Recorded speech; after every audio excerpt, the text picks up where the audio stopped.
Assalamu alaikum.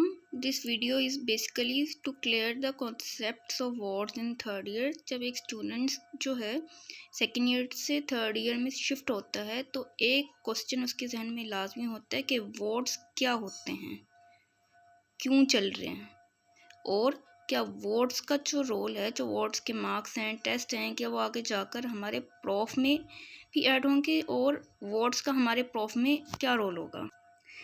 इसी confusion को दूर करने के लिए आज मैं ये वीडियो रिकॉर्ड कर रही हूँ। बेसिकली होता क्या है कि थर्ड ईयर में दो वर्ड्स होंगे, medicine and surgery.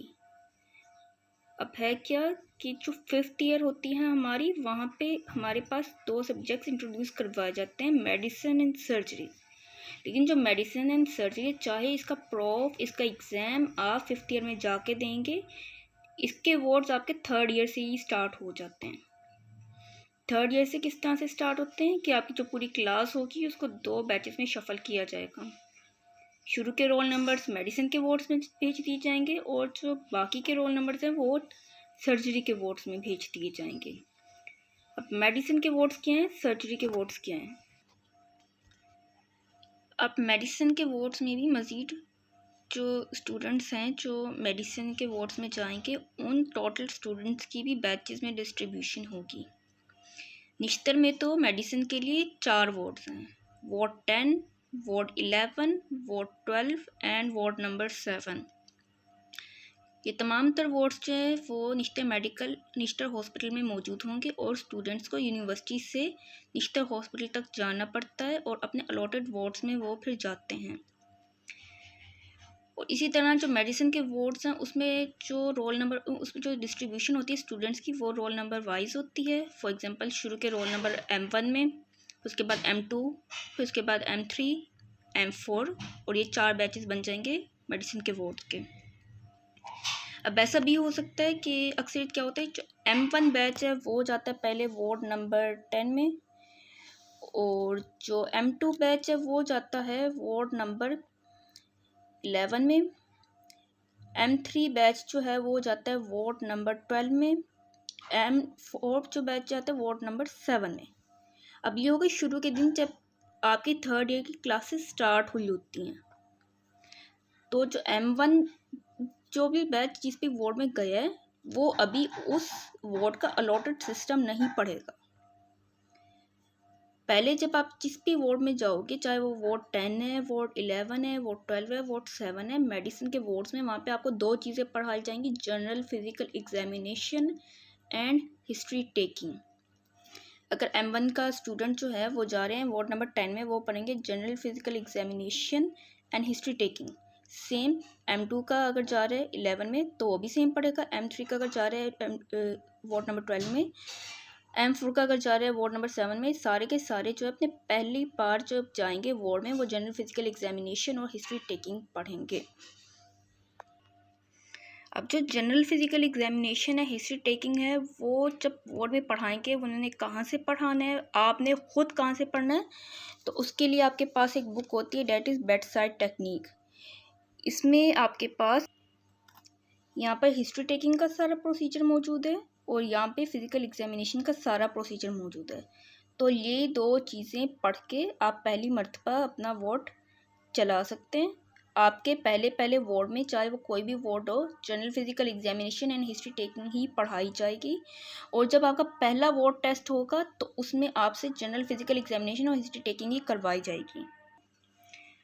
For example अब मेरा वार्ड नंबर 10 था, तो वहाँ पे मैंने वार्ड नंबर 10 में जनरल फिजिकल एग्जामिनेशन और हिस्ट्री टेकिंग पहले पढ़ ली, उसका हमारा वार्ड टेस्ट भी होगा।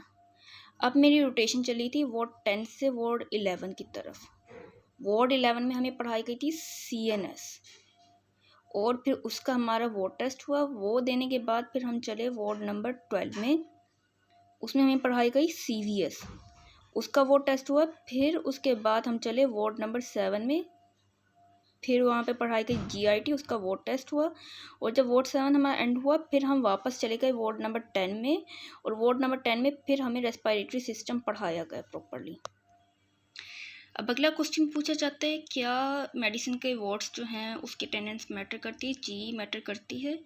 मेडिसिन के वार्ड्स जो हैं उसमें आप कोशिश करें कि अच्छी से अच्छी अटेंडेंस रखेंगे, कम से कम 75% से ज़्यादा ही रखें, क्योंकि ये अटेंडेंस जो है आगे जाकर 5th ईयर के प्रॉफ में जो आपकी लॉग बुक सामने पड़ी होती है वो उसमें लिखी होती है और काउंट भी होती है। वार्ड टेस्ट मैटर करते हैं मेडिसिन के? जी बिल्कुल मैटर करते हैं। मेडिसिन के वार्ड टेस्ट चाहे वो किसी भी वार्ड का है, ज़रूरी है कि वो अच्छे से अच्छा प्रिपेयर करके दिया जाए, वहाँ पे अच्छे से अच्छा परफॉर्म किया जाए, अच्छे से अच्छे मार्क्स लिए जाएं, क्योंकि इसके मार्क्स आपकी लॉग बुक में लगते हैं। और वार्ड टेस्ट प्रिपेयर करने के साथ साथ मेडिसिन के वार्ड में आपने अपनी लॉग बुक भी प्रिपेयर करनी होती है।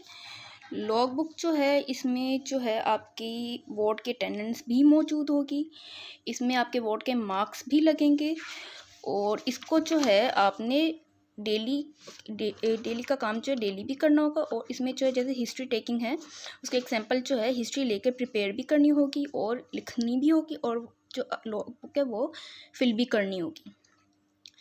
फिर जब आपका वार्ड टेस्ट हो जाएगा तो ये वार्ड बुक जो है, जो ये लॉग बुक है, ये पहुंचाई जाती है आपके वार्ड के जो टीचर हैं, जो HOD हैं, जिन्होंने आपका वार्ड टेस्ट कंडक्ट किया था उनके पास। और फिर इस लॉग बुक में वो आपके मार्क्स ऐड करते हैं, आपकी अटेंडेंस में ऐड करते हैं, और जिसमें आपने history taking, general physical examination या जो भी रेस्पिरेटरी सिस्टम CVS CNS जिसकी भी एग्जामिनेशन करके आपने इसमें नोट डाउन की होती है वो भी चेक होती है। और कोशिश करें कि मेडिसिन के वार्ड्स की जो लॉग बुक है वो मेडिसिन के वार्ड्स में ही कंप्लीट कर लें, क्योंकि आगे 5th ईयर में ये लॉग बुक चलती है। 5th ईयर के प्रॉफ में आपने ये लॉग बुक साथ साथ रखनी होती है। अब ये तो देख लिया कि वार्ड कौन सा वार्ड है, उसमें क्या होना है और कौन सा सिस्टम पढ़ा जाना है, और वार्ड टेस्ट अब किस तरह से प्रिपेयर करना है। तो उसके लिए अगेन हमारे पास बेडसाइड टेक्निक की बुक मौजूद है। General physical examination, history taking, सब कुछ यहाँ से प्रिपेयर करना है। यहाँ पे हिस्ट्री टेकिंग का मैकेनिज्म है, यहाँ पे सारा जनरल फिजिकल एग्जामिनेशन जो है उसका प्रोसीजर है। एंड फॉर एग्जांपल अगर आप जिस भी वार्ड में पढ़ रहे हैं, फॉर एग्जांपल अगर आप पढ़ रहे हैं वार्ड 12 में, तो CVS का सारा जो है 4 चीज़ें होंगी, चाहे CVS है, चाहे रेस्पिरेशन है, CNS के अलावा CVS, रेस्पिरेशन और GRT, 4 चीज़ें होंगी जिसे हम कहते हैं inspection, percussion, palpation and auscultation. और इन्हीं 4 हेडिंग्स के अंदर आपने सारा अपना वार्ड टेस्ट प्रिपेयर करना होता है। CVS का जैसे है तो आप देखेंगे CVS की इंस्पेक्शन कैसे करनी है, पल्पेशन कैसे करनी है, परकशन कैसे करनी है और ऑस्कल्टेशन कैसे करनी है। The same way respiratory system जो है, अगर उसका आपका वार्ड टेस्ट होता है तो उसमें भी आपने देखना है कि इंस्पेक्शन, परकशन, पैल्पेशन आपने किस तरह से करनी है एंड सो ऑन। और इसके अलावा जो है पूरा चैप्टर भी एक बार आपने बेड साइड से रीड करना है, क्योंकि फिर वो जो है कुछ जो वाइवा होता है आपका वार्ड टेस्ट में वो इसी बेड साइड टेक्निक से ही होता है। अगर आप बेड साइड टेक्निक को ठीक तरह से पढ़ के जाते हैं इन योर वार्ड टेस्ट और ठीक से पेशेंट पे परफॉर्म करके देखते हैं ड्यूरिंग योर वार्ड टाइम, तो वार्ड टेस्ट अच्छा हो जाता है। अब सर्जरी के वार्ड्स में क्या होता है, जो सर्जरी के वार्ड्स हैं निश्चित में वो 4, 6, 9 और 8 वार्ड्स हैं। सर्जरी के वार्ड्स में फिर भी रिलैक्सेशन मिलती है, अटेंडेंस इतनी काउंट नहीं होती। वार्ड टेस्ट सर्जरी के वार्ड्स में आज तक हमारा कभी नहीं हुआ, ना हमसे पहले जो बैचेस हैं उनका कभी हुआ। लेकिन सर्जरी के वार्ड्स में करवाया क्या जाता है, तो वहाँ पे जो भी टीचर्स होंगे वो आपके बैच को लेकर जाएंगे पेशेंट पे, और वो ज़्यादा हिस्ट्री टेकिंग पे ही फोकस करते हैं और बाकायदा आपको ये बताते हैं कि हिस्ट्री टेकिंग में आप पेशेंट की जो डिजीज़ है वो कैसे डायग्नोज कर सकते हैं। ऑल दो 3rd ईयर में वो कभी भी आपसे ये एक्सपेक्ट नहीं करते कि हिस्ट्री टेकिंग के बाद आप जो है पेशेंट की डिजीज़ डायग्नोज कर लें। वो सिर्फ ये देखते हैं कि क्या आप हिस्ट्री टेकिंग ठीक से कर रहे हो, जो पूरा प्रोसीजर है वो ठीक से परफॉर्म कर रहे हो। जनरल फिजिकल एग्जामिनेशन में सारा प्रोसीजर आप ठीक से परफॉर्म कर रहे हो, अगर आप इतना ठीक कर रहे हो तो फिर आपको मार्क्स अच्छे मिल जाते हैं।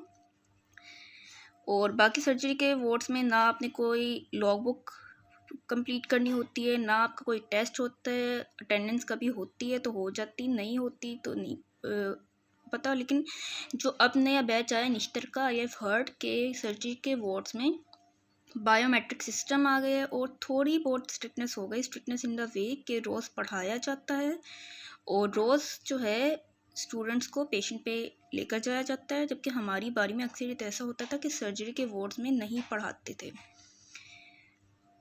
और एंड में क्या होता है कि शुरू में जो बैचेस मेडिसिन के वार्ड्स में पढ़ रहे थे वो सर्जरी के वार्ड्स में आ जाते हैं, और जो शुरू में सर्जरी का वार्ड्स जिनको अलॉट होता है वो फिर एंड में मेडिसिन के वार्ड्स में आ जाते हैं।